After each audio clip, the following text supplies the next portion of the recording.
साथियों सलाम, नमस्ते, सत श्री अकाल और जय भीम जोहार। साथियों, डॉक्टर जयपाल सिंह मुंडा ने जिस बहस की शुरुआत की थी वो आज फिर विमर्श के केंद्र में है। जब हमारा संविधान बन रहा था, जब वो समिति थी, उस समिति के सदस्य डॉक्टर जयपाल सिंह मुंडा, उन्होंने कहा था कि हमें ट्राइब्स नहीं समझा जाए, हम जाति नहीं, हमारे लिए अनुसूचित जनजाति का इस्तेमाल नहीं होना चाहिए, हरगिज भी नहीं।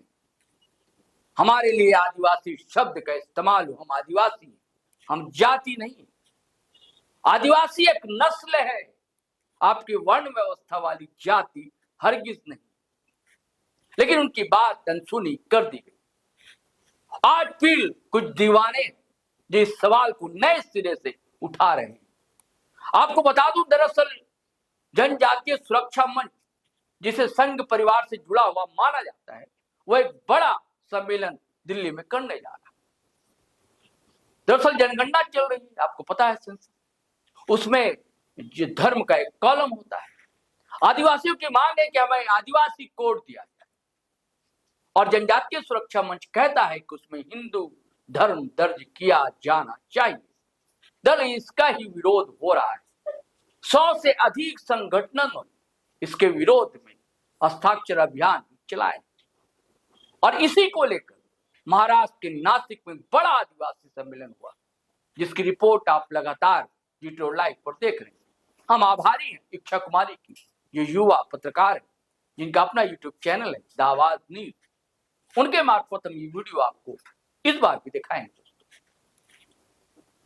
आपने सुना जीटो लाइव के पिछले पेज पर जिसने क्रिकेटर को, आपने सुना प्रेम चाहे मुंडा को, अब गीता श्री उरांव जो झारखंड की शिक्षा मंत्री भी एक समय रही, तेज तर्रार विदुषी, उन्होंने वहां क्या कहा वो सुनवाएंगे। वो कहती है, जब ईसाई का धर्म कोड है, मुसलमानों का धर्म कोड है, हिंदुओं का धर्म कोड है, बौद्धों का है, सिखों का है, तो हमारा धर्म कोड क्यों नहीं? तो चलिए पहले सुनिए गीता श्री उरांव ने क्या कहा। एडमिशन के लिए इसमें हिंदू, मुस्लिम, सिख, ईसाई, बौद्ध और जैन बच्चों के लिए कॉलम कोड है, मगर आदिवासी, शरणा आदिवासी या जो धर्मांतरित नहीं, जिनके पास और कोई कॉलम कोड नहीं चलेगा, वो वाला कॉलम कोड नहीं है। और वहाँ के प्रिंसिपल ने भी कह दिया था जब बच्चे गए थे कि नहीं, ये गवर्नमेंट ऑफ इंडिया का फॉर्मेट है, इसी में ही आपको करना होगा, आप कहीं भी मारो। तो बात मेरे तक आई, मैंने एक चिट्ठी तैयार की और फिर मैं अगले दिन ही प्रिंसिपल के ऑफिस में पहुंची और मैंने उनको कहा कि संविधान में, भारतीय संविधान में जो है, हमें अनुच्छेद जो आर्टिकल 13(3) क के अंतर्गत हमारी परंपराओं को, हमारी रूढ़िवादी परंपराओं को, हमारे जमीन संबंधी कानूनों को, हमारी संस्कृति को, सबको जो है मान्यता मिली है।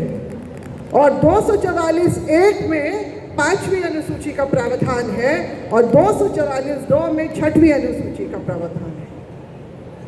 तो जब भारतीय संविधान ने आदिवासियों के लिए अलग से आर्टिकल में उनकी सब संरक्षण के लिए सारा कुछ प्रावधान लाया है, तो हमारी पहचान को बार बार धूमिल क्यों किया जा रहा है?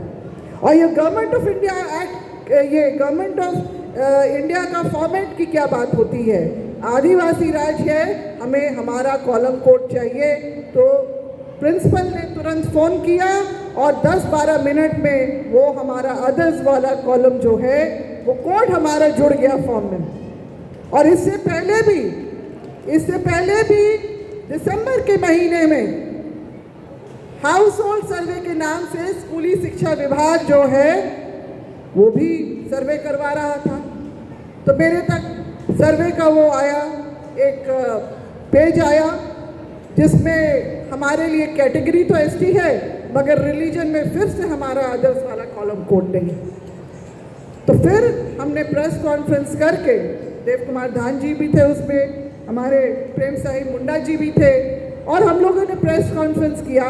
और जो हम लोग उसके बाद फिर चीफ सेक्रेटरी से मिलने गए और फिर शिक्षा सचिव से भी मिल के गए, तो वहाँ पर भी ये गवर्नमेंट ऑफ इंडिया का फॉर्मेट की बात हुई। तो मैंने कहा अगर इतना ही जरूरी हो फॉर्मेट इंडिया ये मैंडेटरी हो तो पश्चिम बंगाल, आंध्र प्रदेश और कर्नाटका में अदर्स का कॉलम कोड कैसे चल रहा है, जबकि ये तीनों ही जो है शेड्यूल उसमें नहीं आते हैं। तब उनको मजबूरन उसमें फिर जोड़ना पड़ा, अदर्स का कॉलम कोड जुड़ा उसमें। और अभी भी हमारे लिए एक चुनौती है कि ये हम लोग जो है अपने लिए आदिवासियों के अलग से, ताकि जब हमारा कोड हमें मिले, कॉलम मिले, तो उसमें हम अपना जो है पहचान दर्ज करें। आदिवासी के सामने हम जो भी हो, भील, गोंड, उरांव, संथाल या जो भी हमारे देश भर में आज ऑन रिकॉर्ड 700 प्लस आदिवासी समुदाय हैं, वो अपनी अपनी जो है पहचान दर्ज कर सके। अभी आप लोगों को मालूम है, कितने लोगों को मालूम है, हमारे झारखंड में अभी 1 मई से लेके 15 तारीख तक स्व जनगणना, यानी कि आपका मोबाइल से ही आप उसके वेबसाइट पे जाके अपना खुद का जनगणना का काम कर सकते हैं, अपना सारा डिटेल दे सकते हैं।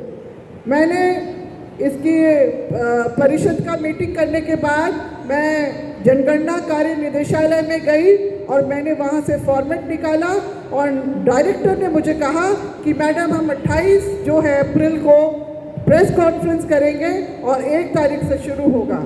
तो फिर मैंने उसी फॉर्मेट का जो है, जो मुझे मेरे हाथ में दिया, मैंने उसको फोटोकॉपी करके कई लोगों को दिया ताकि आप इसको लोगों के बीच में बांट दें कि जहां वैसे वो हाउस लिस्टिंग का है, अभी मेन सेंसस का काम अभी आपका अक्टूबर के आसपास से शुरू होगा। 2027 में उसकी रिपोर्ट तैयार होगी, ठीक फरवरी से आपका मार्च तक में वो रिलीज कर देंगे। तो हमारे पास इसी साल का है। तो अभी जो नासिक में हम जो यहाँ पर ये कार्यक्रम कर रहे हैं, इसके बाद हम लोग को जल्द से जल्द जो है दिल्ली कूच करना चाहिए। दिल्ली की तरफ जाके वहाँ पर देश भर के आदिवासी अगर अपने लिए स्वतंत्र कोड कॉलम की मांग करेंगे तो सरकार को इसमें संज्ञान लेना ही पड़ेगा, और नहीं लेंगे तो फिर हम लोग उनको वो जो इनको वोट से ही डरा सकते हैं ना सरकार को, तो कोड नहीं तो वोट नहीं, कोड नहीं तो वोट नहीं, इस बात को सरकार को समझाना होगा। और इसके लिए हम लोग ये हाउस होल्ड सर्वे का जब हम लोगों ने जाके जुड़वा दिया उसको, तो फिर उसके बाद क्या हुआ पता है, दिसंबर में जोड़ दिया शिक्षा विभाग ने, और जनवरी के महीने में मोहन भागवत हमारे राज्य में फिर आए ये बात बोलने के लिए कि आदिवासी हिंदू ही तो है, अलग से कॉलम कोड क्यों मांगता है आदिवासी अलग से कॉलम कोड क्यों? तो क्यों नहीं, हमारा इतिहास अलग है, हमारा धर्म संस्कृति अलग है, हमारे जीवन का दर्शन ही अलग है, हमारा जन्म से लेके विवाह और मरण तक का जो पद्धति सब अलग है। तो फिर क्यों नहीं हम अपनी विशेष पहचान को लेके आगे चले?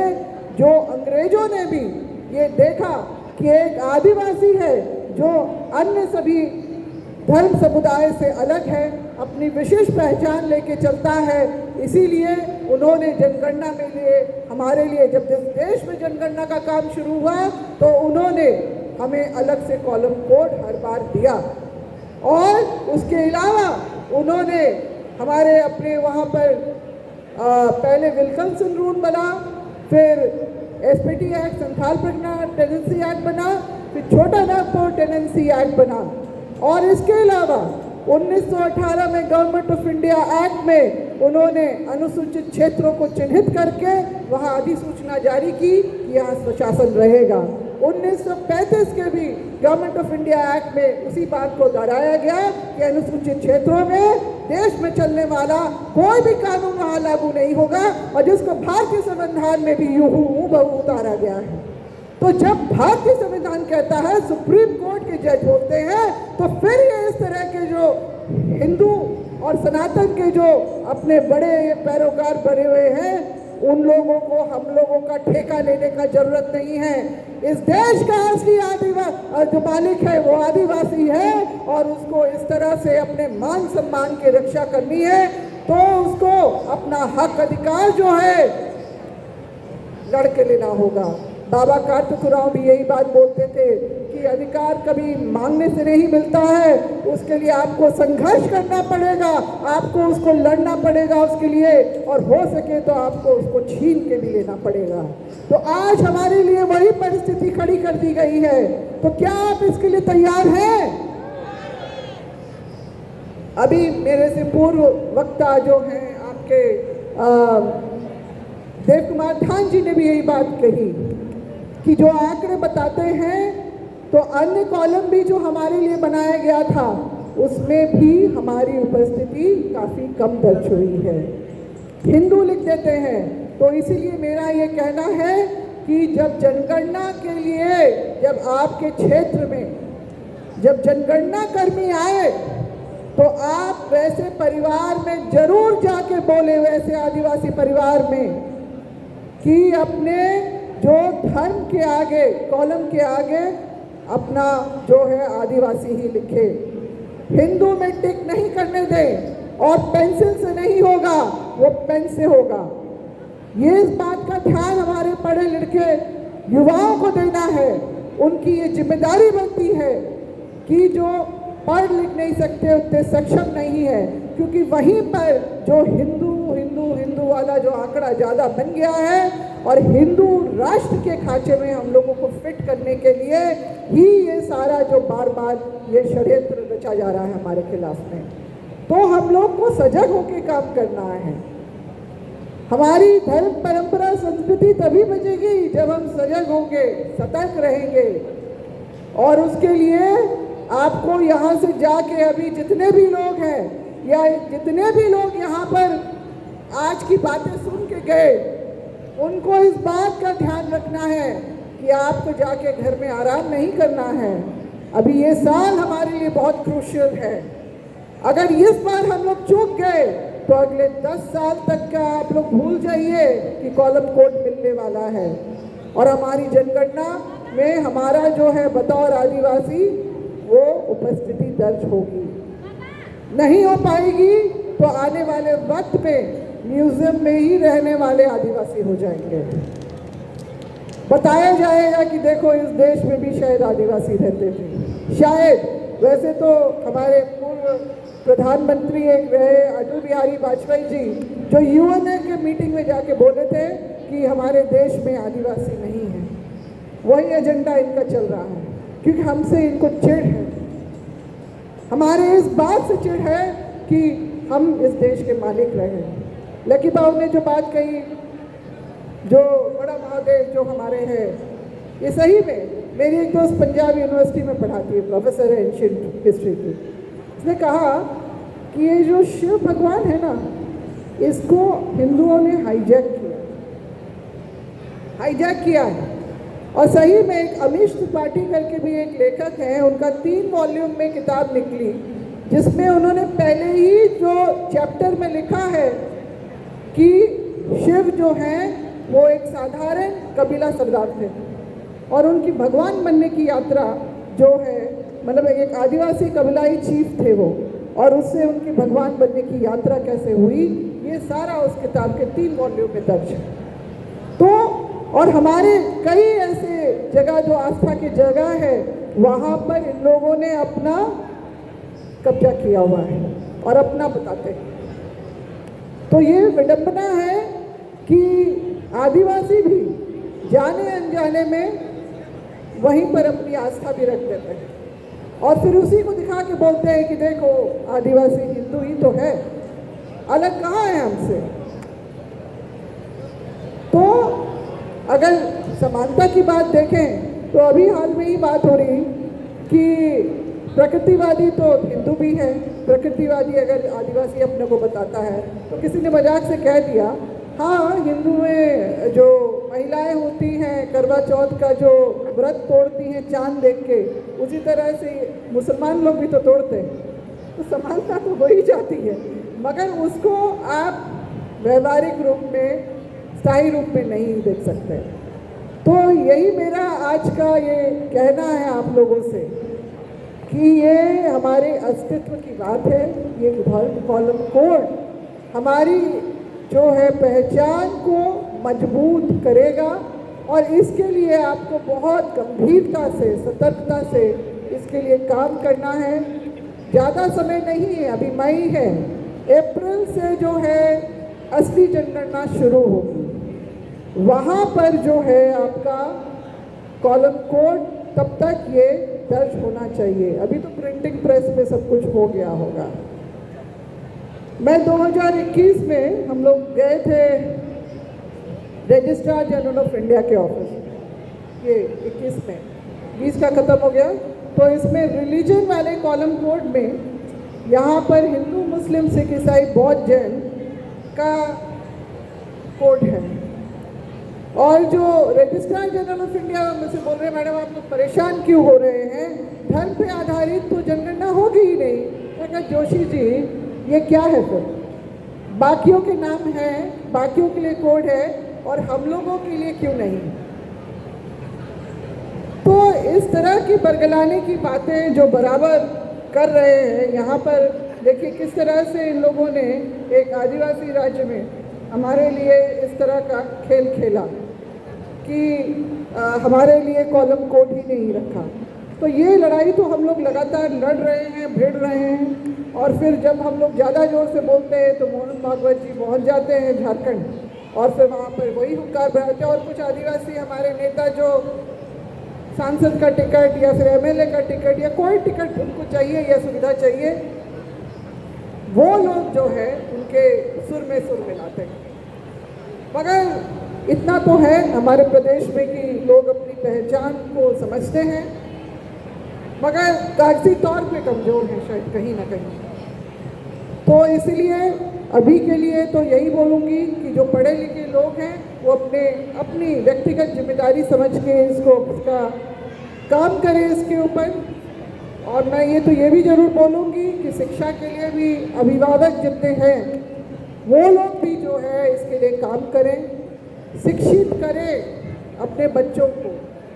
कम खाएं या कम संसाधन पे वो रहें, मगर शिक्षा को महत्व देना बहुत ज़रूरी है, क्योंकि हमारे बच्चों में बहुत प्रतिभा, हर तरह की प्रतिभा है और शिक्षा के बल पे वो किसी पे भी भारी पड़ सकते हैं। तो इस चीज़ को समझना होगा और इस पे हम लोगों को काम करना होगा।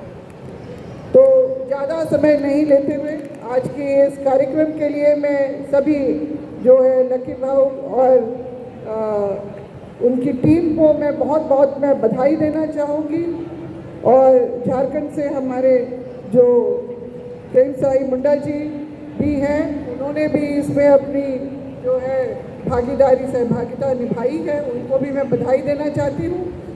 और आप उन सबको भी मैं बधाई देना चाहती हूँ कि आप लोग आखिरी तक यहाँ बैठे हुए हैं, बात को सुन रहे हैं, समझने की कोशिश कर रहे हैं। शायद थोड़ी भाषा का भी कुछ दिक्कत हो, मगर आदिवासी इस देश का असली मालिक है, ये तो जानते हैं कि नहीं।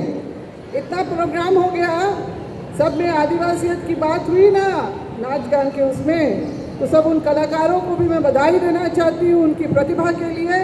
मगर मैं ज़रूर कहूँगी कि आदिवासियत को मजबूती देने के लिए इस जनगणना में अपनी महती जो है भूमिका निभाएं और आदिवासियत को इस देश का असली मालिक ही हम लोग बना के छोड़े, इस बात का प्रण भी आप लोग आज लेके चले।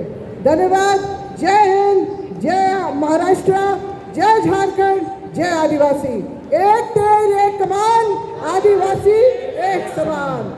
एक तीर एक कमान, सारे आदिवासी एक समान। जय आदिवासी, जय जोहार। आपने साथियों गीता श्री उरांव को सुना। हमारी कोशिश रहेगी कि अगली बार और भी जो वक्ता थे वहाँ उनकी बातें क्या होंगी, उनके विचार को भी हम साझा करेंगे। हम फिर आभारी हैं द आवाज न्यूज के। चलिए साथियों चलते हैं, फिर इजाजत दीजिए, लेकिन आपसे गुजारिश है पहली बार आए हैं चैनल पर सब्सक्राइब कर लीजिए, फेसबुक पर देख रहे हैं पेज फॉलो करिए और वीडियो हमेशा की तरह धड़ाधड़ फटाफट कटाकट शेयर कीजिए, लाइक कीजिए, कमेंट कीजिए, आज्ञा दीजिए, इजाजत दीजिए। जय हिंद, जय भारत।